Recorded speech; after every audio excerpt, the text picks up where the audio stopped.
দুর্দান্ত এক জয় দিয়ে 2026 বিপিএল মিশন শুরু করলো ঢাকা ক্যাপিটালস। ব্যাটিং বোলিং দুই বিভাগেই দাপট দেখিয়ে পরাজিত করলো শান্ত মুশফিকদের রাজশাহী ওয়ারিয়র্সকে। ব্যাট হাতে আরও একবার নিজের পুরনো রূপ দেখালেন সাব্বির রহমান। বোলিংয়ে একাই ধসিয়ে দিয়েছেন ইমাদ ওয়াসিম। রাজশাহীর বিপক্ষে ঢাকার এমন দুর্দান্ত জয় নিয়ে বাকিটা জানবো রিপোর্টে। সাব্বির রহমানের মারকুটে ফিনিশিং, ব্যাটিং পার্টনার শামীম পাটোয়ারিকে এভাবেই দেখালেন মাসেল। সাব্বির শামীমরা যখন ফিনিশিংয়ের দায়িত্বে, তখন রাজশাহীর অধিনায়ক নাজমুল শান্তর কোনো পরিকল্পনাই কাজে আসেনি। প্রথম ম্যাচেই দুর্দান্ত জয় তুলে নিল সাব্বির নাসির শামীমদের ঢাকা ক্যাপিটালস। রাজশাহী ওয়ারিয়র্সের দেয়া 133 রানের লক্ষ্যে ব্যাটিংয়ে নামে ঢাকা ক্যাপিটালস। ইনিংসের দ্বিতীয় ওভারেই তানজিম সাকিবের বলে উইকেট হারান ঢাকার ওপেনার সাইফ হাসান।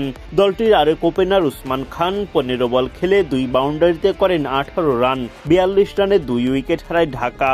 তখন অধিনায়ক মোহাম্মদ মিঠুনের সাথে দলের হাল ধরেন আবদুল্লাহ আল মামুন।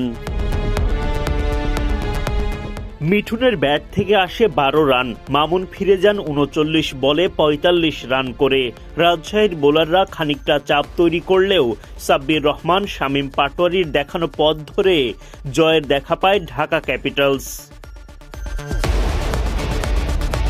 শনিবার বিপিএল এর দ্বিতীয় দিনের প্রথম ম্যাচে মুখোমুখি হয় রাজশাহী ওয়ারিয়র্স ও ঢাকা ক্যাপিটালস। টস জিতে আগে বোলিংয়ের সিদ্ধান্ত নেন ঢাকার অধিনায়ক মোহাম্মদ মিঠুন। রাজশাহীর হয়ে ইনিংস শুরু করতে নামেন সাহিবজাদা ফারহান ও তানজিদ তামিম। ইনিংসের প্রথম বলে সাহিবজাদা ফারহানের উইকেট তুলে নেন ইমাদ ওয়াসিম। নাসির হোসেন শিকার করেন রাজশাহীর আরেক ওপেনার তানজিদ তামিমের উইকেট। 15 বলে 4 বাউন্ডারিতে 20 রান করেন তামিম। 39 রানের মধ্যে 2 ওপেনারকে হারায় রাজশাহী ওয়ারিয়র্স। তখন দলটির হয়ে হাল ধরেন আগের ম্যাচের সেঞ্চুরিয়ান অধিনায়ক নাজমুল শান্ত। ইমাদ ওয়াসিমের ফাঁদে পড়ে উইকেট হারাতে হয় শান্তকে। বিদায়ের আগে 28 বল খেলে 2টি করে ছক্কা চারে রাজশাহীর অধিনায়ক করেন 37 রান। শান্তর উইকেটের আগে ইমাদ ওয়াসিম শিকার করেন ইয়াসির রাব্বির উইকেটটাও। রাব্বি 15 বল খেলে করেন 13 রান। এস.এম. মেহরব রানের খাতা খুলতেই পারেননি। অভিজ্ঞ মুশফিকুর রহিম 23 বলে 2 বাউন্ডারিতে করেন 24 রান। 107 রানে 6 উইকেট হারিয়ে ফেলে রাজশাহী। ঢাকার বোলারদের দাপটের মাঝে লড়াই চালিয়ে যান দলটির বাকি ব্যাটাররা।